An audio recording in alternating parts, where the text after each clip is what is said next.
on the way to go to solve all the ills of our educational sector. It is therefore my honor to be able to move that we terminate the proceedings of the Department of Education and elevate the matter to the plenary together with the approval of the wish list. Second The request for the OSEC and the attached agencies to be tackled in the plenary. So moved, Madam Chair. Second the motion. I object, Mr. I object, Madam Chair.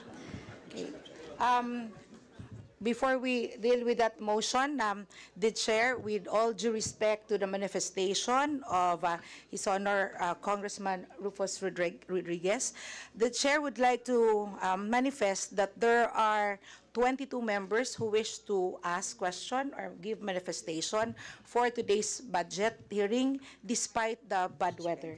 The presence of these congresspersons who are here, they are all willing to ask or maybe manifest their support to the Department of Education. And in fact, the members of the Department of Education, the DepEd family has been here as early as 7 a.m. And siguro, excited din marinig ng taong bayan kung ano ang sasabihin ng ating mga kinatawan ng Department of Education. So with that, the Chair declares for suspension for a minute.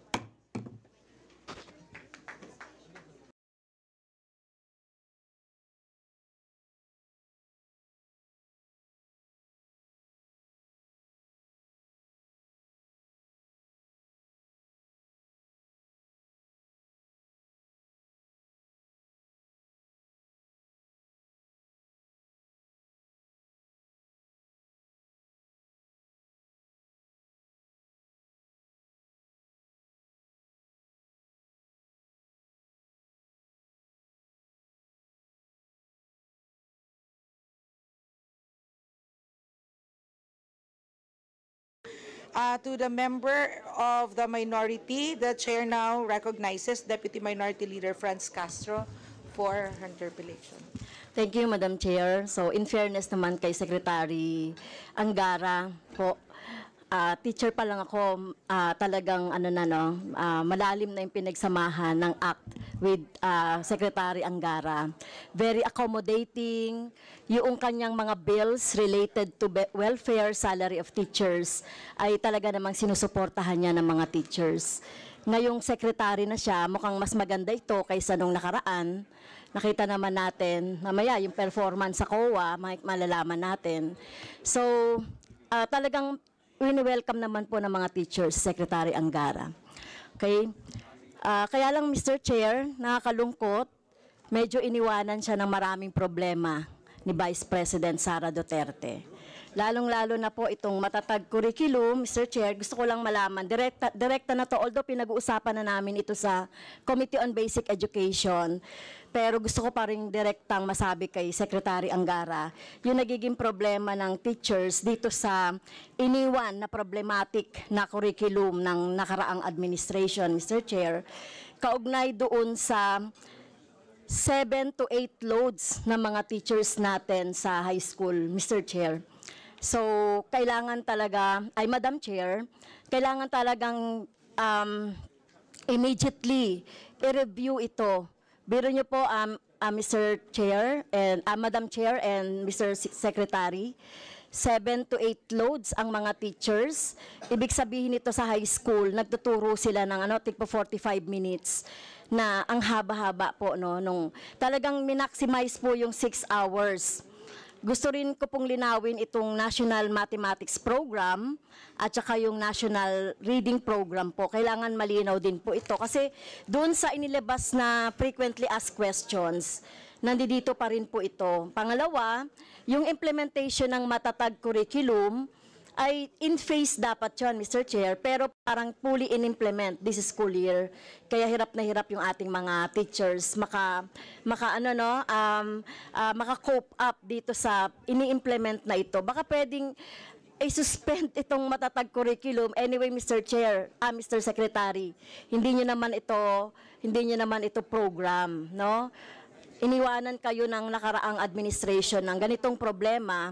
Ngayon, yung mga teachers talaga natin ay talagang problematic dito. sobrang pahirap itong matatag curriculum, sabi nila, Mr. Chair. Yes, Yeah. Secretary. Magandang umaga. Thank you, Madam Chair. Thank you, Congresswoman Castro, sa magandang nasabi niyo po. And thank you din po kay Cong Rufus dun sa kanyang motion.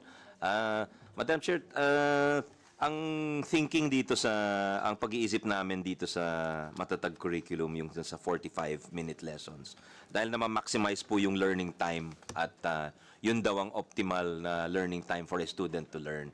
Pero nakikinig, nung nagkonsulta ho kami, and after implementing the matatag curriculum for the last few weeks, mukhang there is a need to inject flexibility ho sa curriculum. So, nakinig ho kami sa ground, nahihirapan yung ibang teachers sa ibang eskwelahan.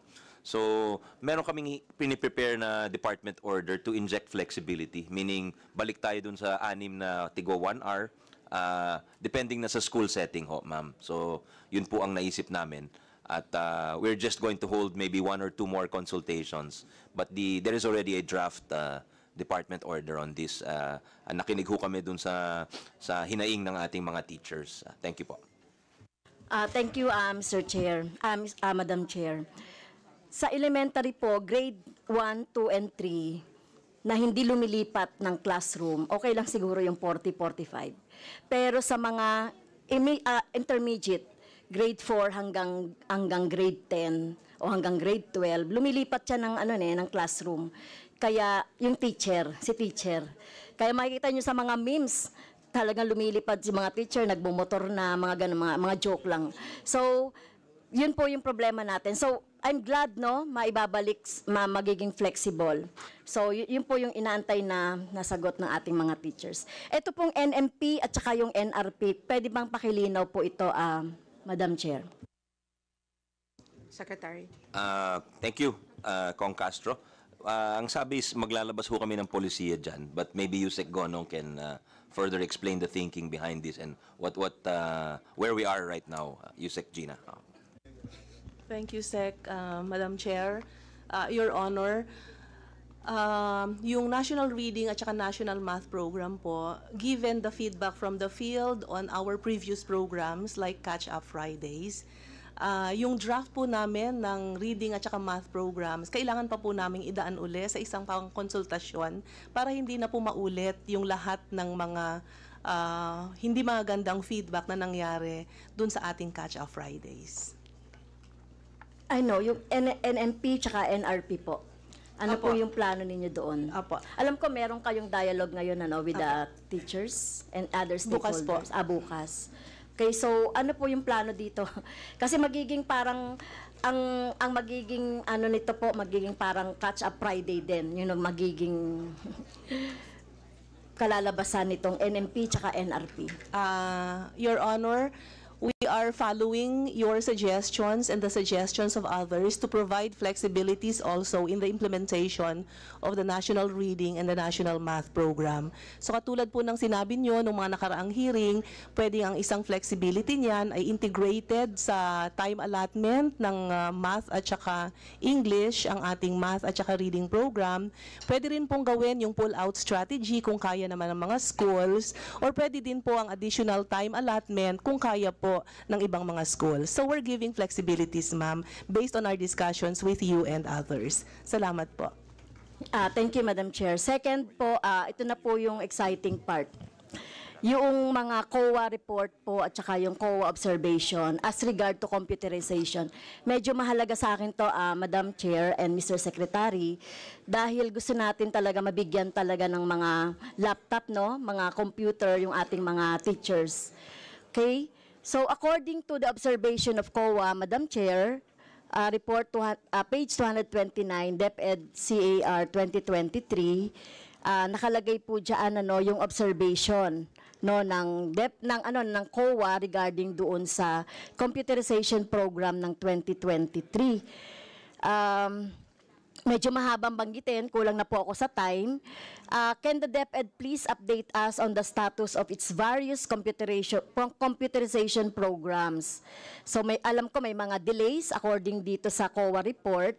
So pwede po bang magbigay yung particularly po yung DCP, no? Nakalagay dito letter A ay delay, non-delivery, and inefficiency of 3PL services provider, delivery to regions not included in the allocation list, DCP packages were not stored. Nandiyan po yan sa page 229, DepEd CAR 2023. So, pwede po ba tayong ma-update, Mr. Chair, kaugnay dito sa computerization program ng DepEd? Secretary, please. Yes, Madam Chair, this was before my time. With your permission, I will ask some of the undersecretaries, our Undersecretary for Legal, Yusek Omar Romero, to discuss that. That's a Transpac, if I'm not mistaken. Yes. Yusek Romero, you're Yes, recognized. thank you, Secretary. Thank you, Madam Chair, Mr. Chair. Yes, in response to the question, the observation of the COA is the delayed delivery or the non-delivery of the computers to the regions. No? And we are happy to update, Mr. Chair, Madam Chair, that earlier this year, the Department of Education, as directed by our operations strand, directed our regional offices and our schools district offices to pull out all the goods procured and which remained in the warehouses of the third-party logistics supplier, yung Transpac po. So, if I'm not mistaken, almost more than 90% have been pulled out, with a minority remaining only in the Carmona warehouse of said logistics supplier. So all the items, the computers being a subject of the question, most of them have been pulled out and are now with the regional offices and our schools district offices rather, for distribution to the schools, Mr. Chair, Madam Chair. Dagdag ko lang, Your Honor, na naabutan ko to nung na-brief ako. Nagulat ako na 4 years old na pala yung mga gamit doon. Since 2020 pa po yung mga kagamitan doon. So, we contacted the Air Force and others to help us remove. But and in addition to what Yusek Romero said, there are over 1.5 million items still in Carmona and other warehouses. Laptops, books, furniture. So we're doing our best to get them out para hindi mag-deteriorate yung mga materyales, Your Honor. Thank you. So, may timeline po ba tayo para makuha na po itong... The target rate of completion is the end of September, Your Honor. End of September. Okay, thank you, Mr. Chair.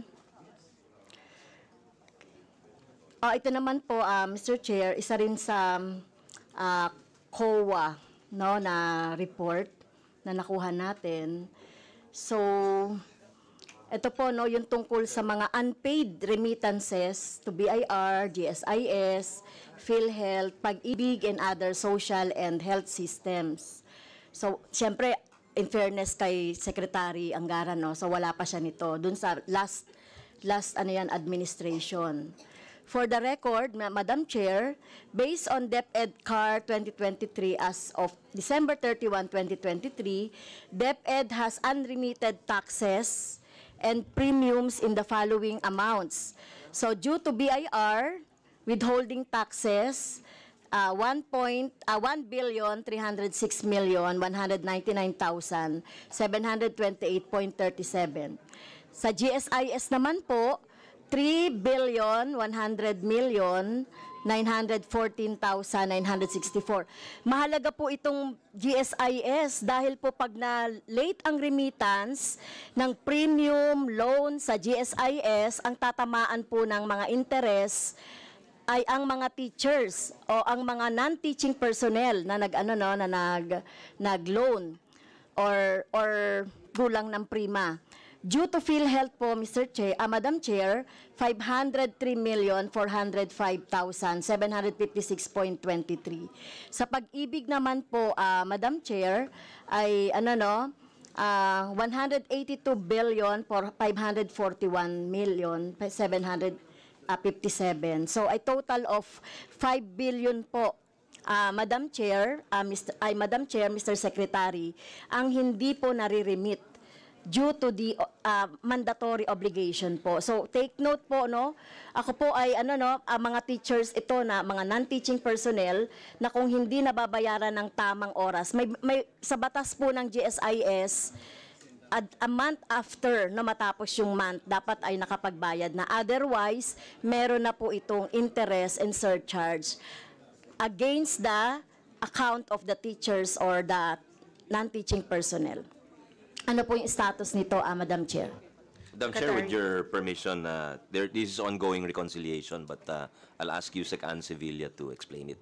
Sec. Sevilla, you're recognized. Thank you, Madam Chair, and Your Honor, Cong Franz Castro, that this is an ongoing reconciliation with our auditors. In fact, this is a book entry reconciliation because at the end of the year, 10 days pa po talaga mareremit yung mga pang December na due. And the amount is really huge or big because of the accumulated accounts from the school, division, regions, and the central office.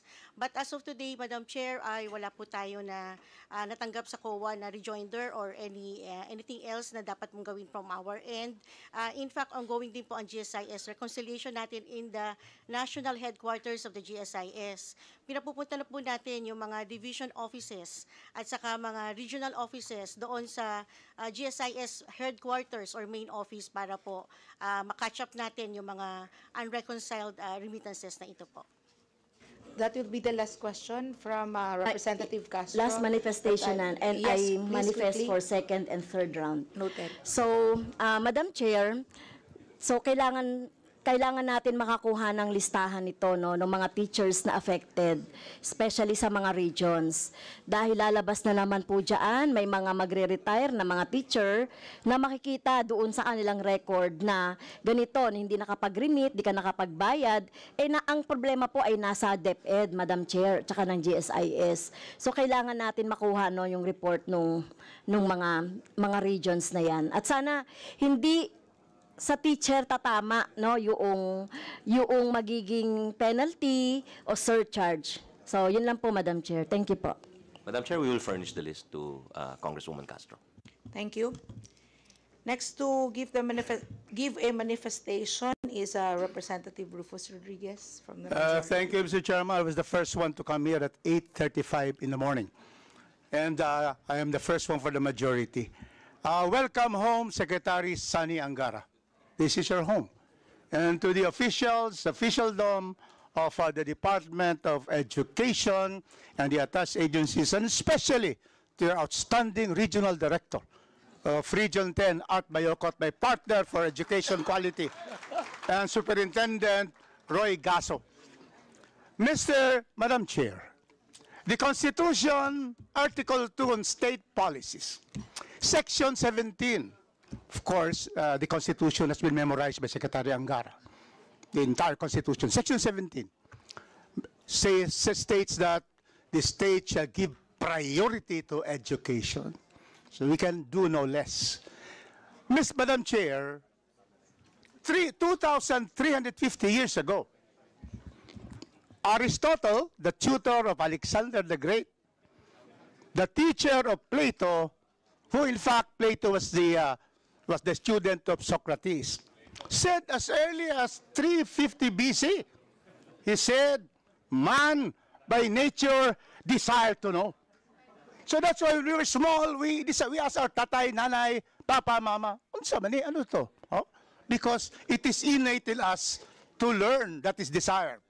Then, in the 19th century, the French philosopher, René Descartes, in Bisaya, Descartes. René Descartes said, cogito ergo sum. I think, therefore I am. A person who does not think does not exist. And how do you think? By going to DepEd, by going to our public elementary high school, then go to college and learn. And then you exist because you have proper education. Then, I went to the University of Pretoria, capital of South Africa, Mandela University of Pretoria. Education is the engine of growth of South Africa. And we all know, Madam Chair, that education is the great equalizer of this country. And that is why, Madam Chair, my manifestation is to support Secretary Angara. There is now a fresh air, a sunny future for education, because we have a new secretary. And therefore, I would just like to, therefore, in the proper time, move that not only do we approve the NEP proposal of DBM, but to approve the DepEd OSEC wish list of 59 billion. And also the attached agencies, NBDB, I see Clink here. Clinkang, where are you? There. We need 289 million for the NBDB. Then the National Council for Children's Television. Where is Miss Atienza? You're there. 132 million only. And then Jeremy Barnes is here. My good friend, the National Museum of the Philippines, because they're going to open a branch museum in Cagayan de Oro under my law. See? So 1.6 billion. The Philippine High School for the Arts, 22 million. Early Childhood, 22. And then National Academy for Sports, 2009. So therefore, my manifestation is we support the budget and move for that in the plenary, we increase this by the wish list. But there are just 2 points I would like to manifest. First, we have to increase, we have to have a subject, restore subject of PE. It should not be part of art, culture. Those are different. This is the whole body and mind of our learners so that we can have Carlos Yulos in our elementary schools and high schools. We wish that there will be a separate PE subject every week for physical education. And secondly, I will move in the proper time to add a budget so that Boy Scouting will be restored. Well, no, boys, we were all Boy Scouts. That's why we are all prepared. Now, there are no more Boy Scouts and Boy Scouts who are girls. No more. Because there is no funding. The late Senator Secretary Rocco slashed and removed the budget for the subsidy of the Boy Scouting and Girl Scouting. We have to restore them as we, all of us, we're into scouting girls and boys. And these two, Mr. Secretary, please take a look at this. A subject on PE, let us have them, grassroots physical education and sports, and let us put a budget that we will subsidize Boy Scout and Girl Scouting in our country. With that, Madam Chair, I wish again to give my total support for the budget of the Department of Education and its attached agencies. So move, Madam Chair.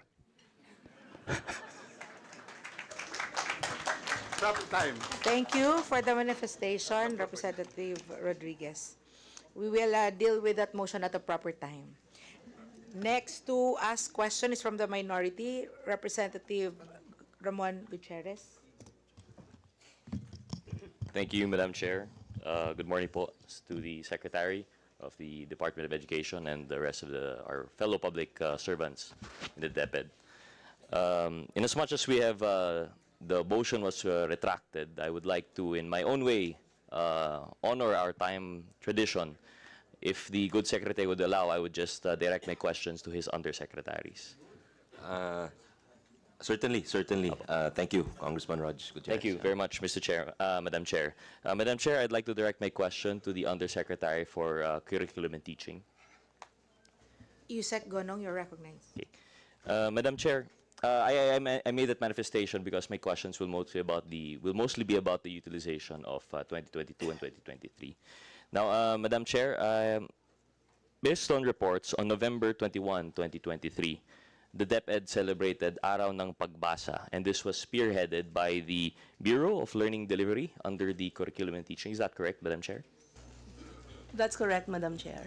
And during that event, Madam Chair, this was celebrated with the launching of Isang Kaibigan. It was held in a public elementary school in Quezon City. Is that correct, Madam Chair? That's correct, Madam Chair.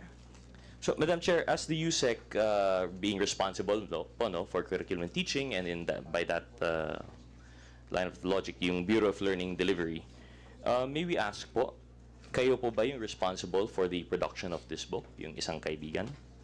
Madam Chair, hindi po.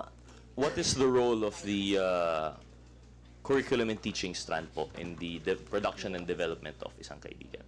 I understand this was a project of the former secretary. Is that correct, Madam Chair? Yes, Madam Chair.